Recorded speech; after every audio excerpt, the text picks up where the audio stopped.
Hello students, this is Siddharth Jain, a faculty from Rajki Engineering College, Mainpuri.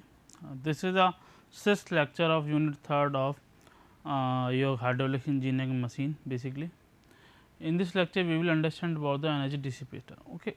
So इस unit में basically हमने rapid varied flow के बारे में देखा, what are the rapid varied flow, hydraulic jump के बारे में देखा, हाइड्रोलिक जंप से रिलेटेड कुछ टर्म देखे, कुछ एक क्वेश्चन देखे, बाकी हमने हॉरिजॉन्टल एंड फ्रिक्शनलेस फ्लो के बारे में देखा जिसमें हाइड्रोलिक जंप फॉर्म कर रही हो या फिर रैपिड वेरिएट फ्लो अकर कर रहा हो।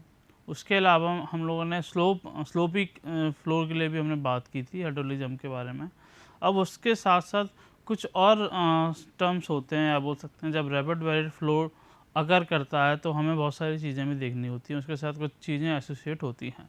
जैसे अगर हम डैम की बात करें तो डैम में इस फ्लो के कारण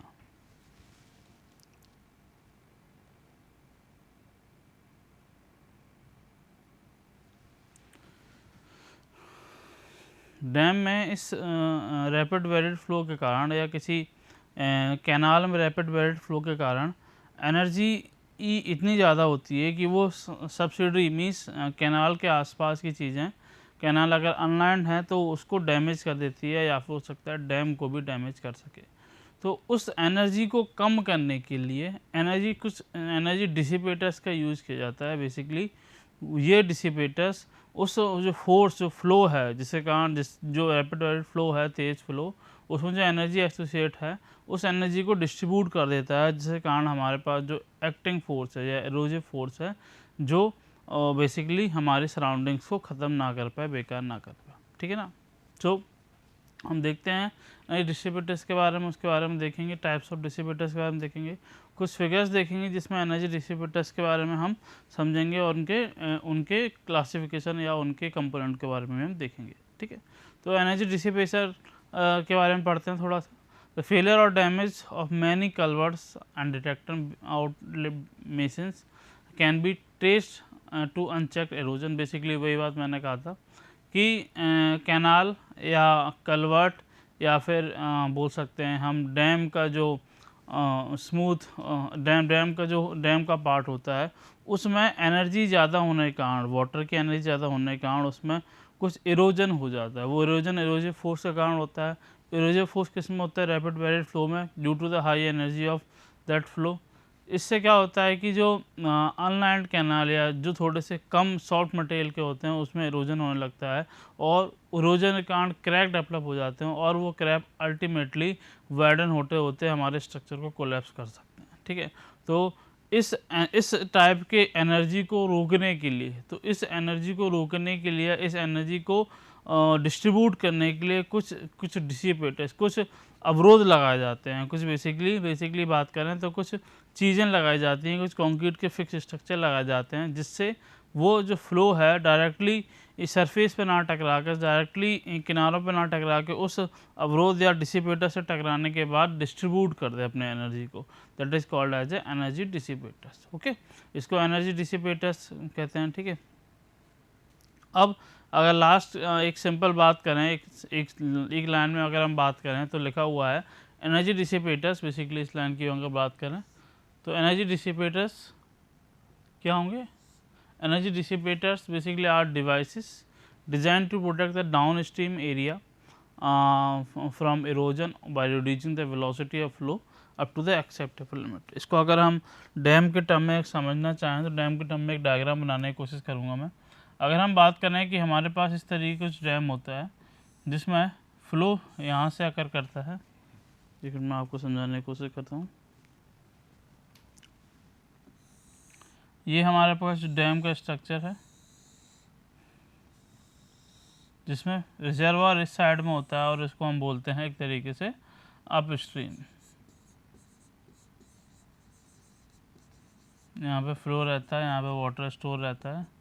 अब जब वाटर ज़्यादा हो जाता है तो वाटर को हम अप स्ट्रीम से डाउन स्ट्रीम की तरफ ट्रांसफ़र करते हैं। तो इस वाटर का फ्लो बहुत ज़्यादा होने के कारण ये एक रैपिड वेरिएट फ्लो के में कन्वर्ट हो जाता है और हो सकता है इस डाउन स्ट्रीम को, इसको बोलते हैं हम डाउन स्ट्रीम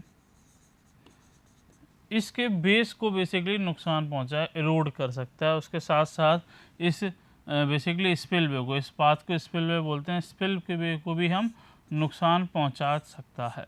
ठीक है, तो इस फ्लो में जो एनर्जी है उसको कम करने के लिए, उस फ्लो में जो एनर्जी है उसको कम करने के लिए डाउन स्ट्रीम साइड में कुछ अवरोध लगा दिए जाते हैं या कुछ ऑब्स्ट्रक्शन लगा दिए जाते हैं, जिससे एनर्जी सीधे वाटर का फ्लो हम डाउन स्ट्रीम पर ना आकर इस ऑब्स्ट्रक्शन पर टकरा के डिस्ट्रीब्यूट हो जाए और इसकी जो वेलोसिटी है वो भी कम हो जाए और जो फ्लो है वो कम हो जाए, जिससे हमारा डाउन स्ट्रीम को नुकसान ना पहुंचे। बेसिकली ये सिंपल हमारे एनर्जी डिसिपेटर है। तो सिंपल एक बार दोबारा समझ लेते हैं। Energy dissipators are devices designed to protect the downstream area from erosion by reducing the velocity of flow up to the acceptable limit. ठीक है, एक लिमिट तक लाके हम उसको ख़त्म कर देते हैं। ठीक, तो ये एनर्जी डिसिपेटर्स का एक डेफिनेशन हो गया, एक समझ गए क्या होता है। ठीक है, अब बहुत सारी एनर्जी, बेसिकली डिफरेंट टाइप्स के एनर्जी डिसिपेटर्स होते हैं। हम एक ही टाइप के एनर्जी डिसिपेटर्स को हर जगह पे नहीं ला सकते। हर जगह का मतलब होता है कि डैम्स पर वो यूज़ होते हैं, कैनाल पे यूज़ सकते हैं, बेसिन पे वो यूज़ सकते हैं, लेकिन बहुत सारी जगह पर अलग अलग टाइप के डिसिपेटर्स यूज होते हैं। तो जनरली अगर बात करें डिसिपेटर्स को जो एनर्जी को रिड्यूस करते हैं वो बेसिकली दो तरीके से कैटेगराइज किए गए हैं। फर्स्ट इज सिल्टिंग बेसिन्स और दूसरे होते हैं बकेट टाइप बेसिन। ठीक है, सिल्टिंग बेसिन के हम अच्छी तरीके से समझेंगे। तो what are the silting basins type dissipators. तो एनर्जी डिसिपेटर्स में हम बात करते हैं सिल्टिंग बेसिन टाइप डिसिपेटर्स पे। तो इसमें पहली आती है तो Stilling basin type dissipators fundamentally दो तरीके के होते हैं। एक होते हैं सिंपली हॉरिजॉन्टल एपरेंट टाइप और दूसरे होते हैं हमारे पास स्लोप एपरेंट टाइप। दूसरा हमारे पास है स्लोपिंग एपरेंट टाइप। अब इसमें अंतर क्या है, अंतर आपको समझ में आ गया होगा। अब slitting basin type basically dissipators होते क्या है तो उसको समझ लेते हैं। इसमें क्या होता है कि हमारे पास ये स्पिलवे है,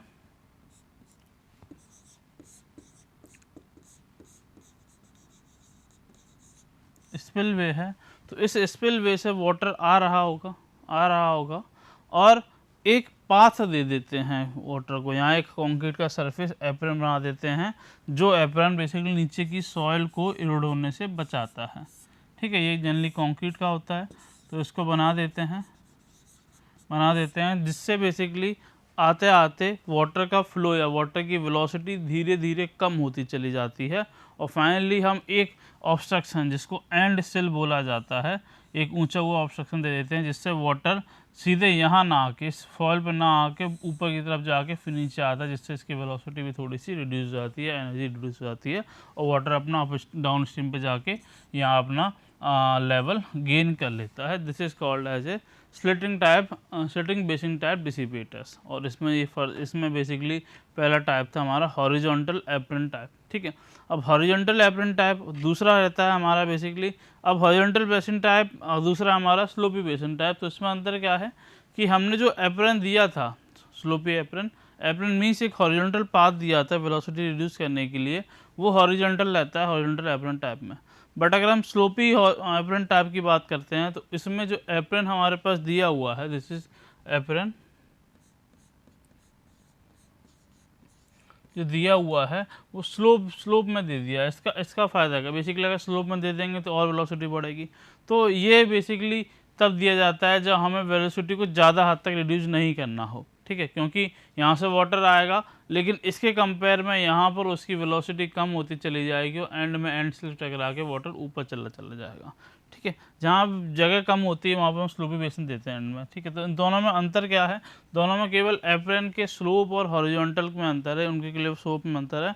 और अगर हम फंडामेंटल अंतर की बात करें तो जहाँ पर जगह कम हो या फिर हमें जहाँ पर वेलोसिटी को एक परमिशन लिमिट मीन्स ज़्यादा हद तक कम नहीं करनी है तो वहाँ पर हम स्लोपी एप्रन टाइप का यूज़ करते हैं। और हमें जहाँ पर एक पर्टिकुलर लिमिट तक वेलोसिटी को कम करना है वहाँ पर हम हॉरिजॉन्टल एप्रन टाइप करते हैं। देखो, अब इसकी एप्रन की लेंथ पे भी कुछ चीज़ें डिपेंड करती है कि मीन्स हम एप्रन की लेंथ कितनी दें। ठीक है, तो हमें वेलोसिटी को जितने हद तक मीन्स जितना कम करना हो उतना लंबा हम एप्रन को देते हैं, मीन्स उसकी लेंथ उतनी ज़्यादा होती चली जाती है, क्योंकि यहाँ पे वेलोसिटी कुछ होगी। अब जहाँ भी हॉरिजॉन्टल फ्लो पर आएगी तो वेलोसिटी रिड्यूस होना शुरू कर देगी, ठीक है। और हमको वेलोसिटी को काफ़ी कम लाना है, तो इस एप्रन की लेंथ हम बढ़ाते चले जाते हैं, जिससे नीचे की सॉइल इरोड नहीं हो पाती है, ठीक है। उसी तरीके से हम स्लोपी एप्रन की बात करें तो उसमें भी यही रहता है, ठीक है। तो ये हमारे पास दो एनर्जी डिसिपेटर्स थे, जो slitting basin type energy dissipators थे, ठीक है। इसके बाद हम बात करते हैं इन थोड़े से स्लिटिंग बेसिंग टाइप डिसिपेटर्स में जो जेट का फ्लो होता है उसके बारे में बात करते हैं, ठीक है ना। तो सिंपल अगर हम बात करें तो ये कुछ डिटेक्टर्स लगे होते हैं, सारे कंक्रीट का स्ट्रक्चर बना हुआ है। अब हमारे पास वाटर यहाँ से आया, ठीक है, ठीक, वाटर आया और इस हॉरिजॉन्टल एप्रन पर जाके इधर पहुँच गया। तो बेसिकली एक जेट डिफ्यूजन बताया गया है कि यहाँ पे जेट का डिफ्यूजन कैसे होता है। जेट मीन्स वाटर का एक पतला सा फ्लो जो बहुत ज़्यादा वेलोसिटी के साथ जा रहा हो, यहाँ पर आके यहाँ पर ख़त्म हो जाता है, ठीक है। दूसरी हम बात करें तो ये हमारे पास एक प्लान व्यू है, ऊपर से हम देख रहे हैं तो जेट जो डिसिपेटर्स हैं, बेसिकली ये डिसिपेटर्स हैं, ठीक है। एंड डिसिपेटर्स मीन्स वाटर हमारे पास आता है, जो स्प्लिटर्स हैं वाटर को डिवाइड करते हैं। वाटर का हमारे पास यहाँ से आ रहा है, ठीक है, वाटर यहाँ से आ रहा है, तो वाटर की वेलोसिटी को ये डिसिपेटर्स या स्प्लिटर बांटते हैं। मीन्स वाटर सीधा अगर यहाँ पर सॉइल होती या कुछ दूसरा सरफेस होता वहाँ सीधे स्ट्राइक करता, जिससे हो सकता है कुछ लॉस हो।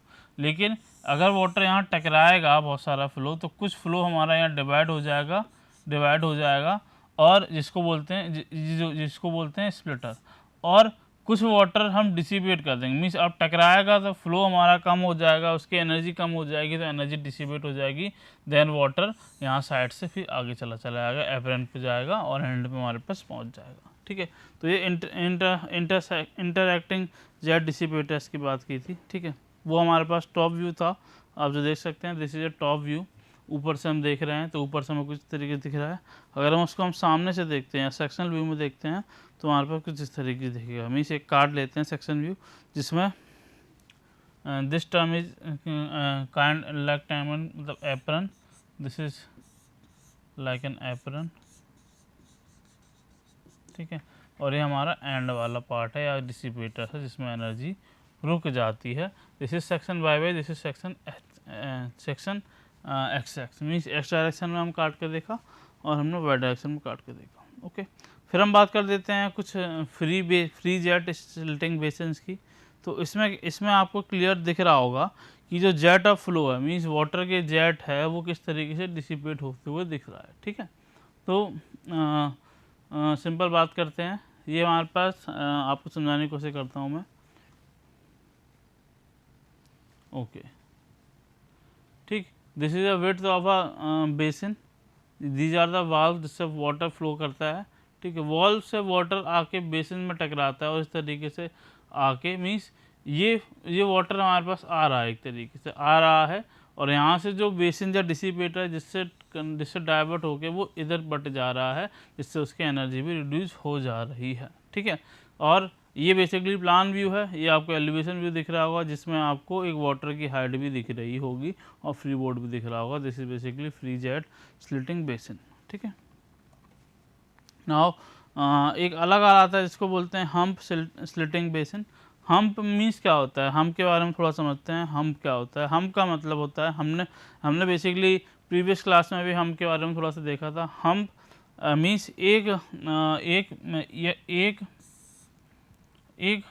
ब्रेकर की बात करें, अगर हमने रोड पे चलते हैं तो एक ब्रेकर आता है। ब्रेकर क्या करता है? हमारी वेलोसिटी को स्लो कर देता है, हमारी गाड़ी की स्पीड को स्लो कर देता है धचके से बचाने के लिए। या स्लो नहीं करते तो हमको धचका लगता है, तो पानी के फ्लो में तो कोई, वाटर के फ्लो में तो कोई ब्रेक होता नहीं है। तो अल्टीमेटली ये जो हम्प है मीन्स एक सडन एनलार्जमेंट ऑफ रोड या बेड लेवल को बोल सकते हैं, जिससे क्या होता है कि जो वाटर का फ्लो है वो एक धचका खाता है। धचका खाने से उसका इसके आने पर, इसके आगे मीन्स थोड़ा सा हाइड्रोलिक जंप फॉर्म हो जाता है, या फिर उसकी वेलोसिटी कुछ हद तक कम हो जाती है, ठीक है, कम हो जाती है। तो ये हम्प बेसिन भी एक तरीके से डिसिपेटर का काम कर देता है, ठीक है। ठीक है, तो हम्प के बारे में थोड़ा दोबारा समझ लेते हैं। तो एक फ्लो है हमारे पास, तो ये हमारे पास हम्प दिख रहा होगा आपको। यहाँ पर सरफेस वाटर आ रहा है और एक हम्प पर टकराने के बाद वाटर आ रहा है और हम्प पर टकराने के बाद उसकी वेलोसिटी हल्की सी कम हो जाती है और अपने मैक्सिमम वाटर सरफेस को वो अकर कर लेता है। इसके बारे में बात करें, इसके डायग्राम के बारे में, तो this is a width basically जो डिज़ाइन की जाती है, this is the 3/4 times of width, this total width is 5/2 times of width, okay. This is a hmm trajectory, this is a plan view, this is a elevation या sectional view, sectional view basically. This is a top of the basin wall जो होती है, simple curve हमारा बना है। ये hump trajectory means hump का एक कर्व है जो वाटर के फ्लो को रोकेगा या स्लो करेगा, ठीक है। This is rectangular silting basin, rectangular दिया हो जो मैक्सिमम लेवल हो, जो रिवर का बेड है। अल्टीमेटली यहाँ तक हमारा ख़त्म हो जाता है डिसिपेटर, उसके बाद रिवर का बेड आ जाता है और वाटर हमारा नॉर्मल वेलोसिटी गेन कर लेता है, जिससे रिवर बेड में कोई डिस्ट्रक्शन नहीं होता है और हमारा जो पर्पज़ है वो फुलफिल हो जाता है, ठीक है। फिर हम बात करते हैं इम्पैक्ट स्लिटिंग बेसिन की। इम्पैक्ट स्लिटिंग बेसिन में हम बेफल्स लगाते हैं। बेफल्स का मतलब है ऑब्स्ट्रक्शन। ऑब्स्ट्रक्शन का मतलब है कि हम डायरेक्टली जो पाथ है, पाथ के बीच में कुछ ऐसे चीज़ें रख देते हैं कंक्रीट की, जिससे डायरेक्टली वाटर उस पर टकराता है। जैसे इस तरीके से हमने बनाया है, ये आपको सेक्शन भी दिख रहा होगा। यहाँ से वाटर आया, हमने एक बेफल लगा दिया। अगर ये नहीं होता तो वाटर सीधे यहाँ स्ट्राइक करता और यहाँ के इरोड कर सकते हैं यहाँ के मटेरियल को। लेकिन अगर हमने यहाँ पर एक ऑब्स्ट्रक्शन लगा दिया, एक अवरोध लगा दिया बेफल, तो वाटर डायरेक्टली ना टकरा के पहले इस पर टकराएगा और इसकी एनर्जी डिस्ट्रीब्यूट इधर उधर हो जाएगी और इसकी एनर्जी डिस्ट्रीब्यूट होने के कारण इसकी जो वेलोसिटी है वो कम हो जाएगी। तो ये वेलोसिटी कम होगी, एनर्जी कम होगी, तो एनर्जी कम होने के कारण किसी मटेरियल को इरोड नहीं कर सकता और हमारा जो पर्पज है वो फुलफिल हो जाता है, ठीक है। It may be a silting, it may be inclined baffle और it may be a horizontal baffle. तो अलग अलग इंक्लाइंड बेफल है यहाँ पर 75 डिग्री पर लगे हुए हैं, यहाँ पर सिंपल इस तरीके से 90 डिग्री पर आपको दिख रहा होगा, ठीक है। तो इम्पैक्ट स्लिटिंग बेसिन के बारे में जान चुके हैं। तो बेसिकली हमने स्टार्टिंग में बात की थी, तो दो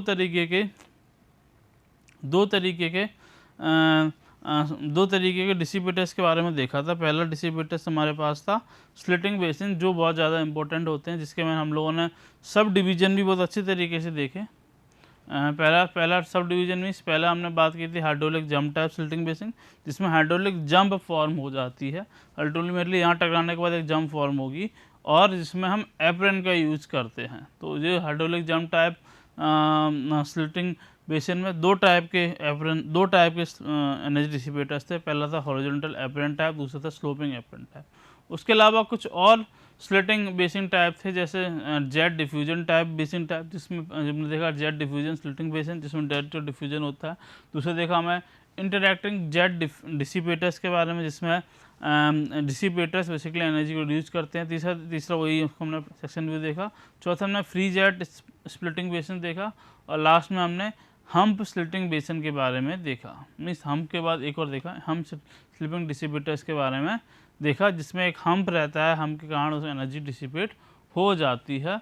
और फिर हमने एक इम्पैक्ट स्लिटिंग बेसिन के बारे में देखा, जिसमें जेट का इम्पैक्ट हम बेसिकली बेफल्स पे कराते हैं। Baffles are the structure which directly reduce the energy of flow basically, ठीक है।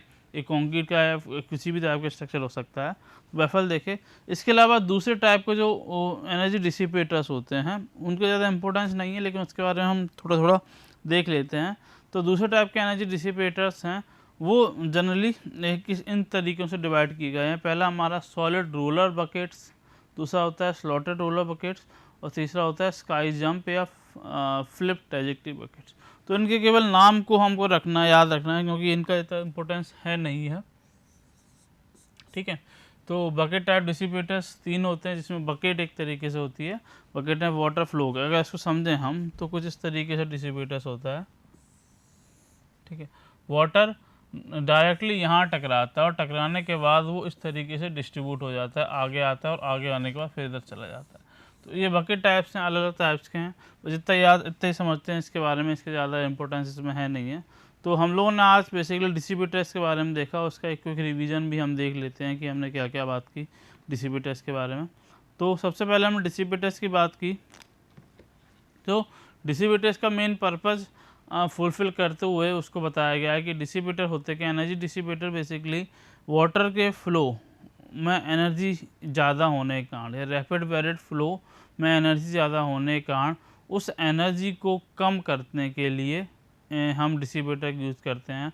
अब एनर्जी ज़्यादा है वाटर के फ्लो में, तो एनर्जी ज़्यादा होने के कारण जो स्ट्रक्चर हमारा जो हाइड्रोलिक स्ट्रक्चर बना है, it may be a dam, downstream part of a dam, it may be a culvert, it may be a basically canal structure, inland और लैंड कैनाल स्ट्रक्चर। इसमें वाटर का flow ज़्यादा होने के कारण इसके स्ट्रक्चर को इरोड कर सकता है और कुछ सालों में वो ख़त्म भी हो सकता है। ठीक है, तो उसको रोकने के लिए, उस एनर्जी को, हाईली एनर्जी को रोकने के लिए, उस हाईली एनर्जी को कम करने के लिए, वैसे इरोजन को रोकने के लिए, उस हाई एनर्जी को कम रिड्यूस करने के लिए हम कुछ डिसिपेटर्स का यूज़ करते हैं, that is called as a energy dissipator, जिससे अल्टीमेटली वेलोसिटी एक अप टू अ लिमिट पर आ जाती है जिसको हमको अचीव करना होता है। ठीक है, अब वन लाइन में हम समझें तो energy dissipators are the device basically devices designed to protect the downstream area from the erosion by reducing the velocity of flow to the acceptable limits. Okay, these are called as energy dissipators. ठीक है, ठीक।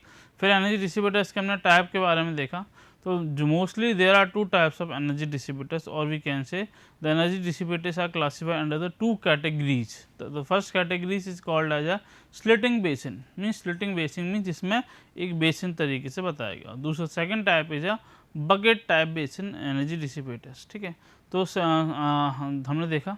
अब ये dissipators किससे depend करते हैं, तो basically अगर हम बात करें तो different types of energy dissipators may be use along the spillway, alone और कॉम्बिनेशन ऑफ वन और टू। ठीक है, बेसिकली अगर कहीं पर फ्लो ज़्यादा है या मेगा स्ट्रक्चर या बड़ा डैम है, तो हम एनर्जी डिसिपेटर्स को कहीं एक जगह पे नहीं लगाते, तो मल्टीपल जगह पे कुछ डिसिपेटर्स को लगाते हैं, जिससे एनर्जी का कंबाइंड फॉर्म मीन्स एनर्जी धीरे धीरे करके रिड्यूस हो जाती है। तो अगर हम बात करें तो स्पिलवे में या स्ट्रक्चर में एक जगह डिसिपेटर या मल्टीपल डिसिपेटर लगे होंगे, तो इसी हिसाब से एनर्जी कंट्रोल करने के हिसाब से डिसिपेटर्स को दो कैटेगरी में डिवाइड किया गया है। पहला होता है स्लिटिंग बेसिन टाइप और दूसरा होता है bucket type energy dissipators. Okay,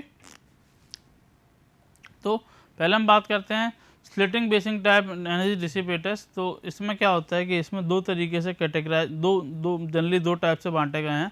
पहला है हमारे पास hydraulic jump type slitting basin, और दूसरा हमारे पास jet diffusion type slitting basin. ठीक है, अब हाइड्रोलिक एक जंप टाइप स्लिटिंग बेसिन में क्या होता है कि इसमें हाइड्रोलिक जंप फॉर्म करती है, तो एनर्जी को हम रिड्यूस करने के लिए हाइड्रोलिक जंप तो फॉर्म कराएंगे, लेकिन उसके साथ साथ एनर्जी को हम कम कराएंगे with the application of apron. Means एक एप्रन को हम बनाते हैं, मीन्स एक कंक्रीट की बेड को बिछाते हैं लंबा, जिससे वाटर का फ्लो धीरे धीरे होते चला जाता है। एंड में एक उठाव दे देते हैं, जिससे हाइड्रोलिक जंप फॉर्म कर जाती है और एनर्जी भी कम हो जाती है। देखो हाइड्रोलिक जंप पे हमने क्या देखा था, हाइड्रोलिक जंप कम फॉर्म होती थी सुपर क्रिटिकल फ्लो से सब क्रिटिकल फ्लो जाने पे।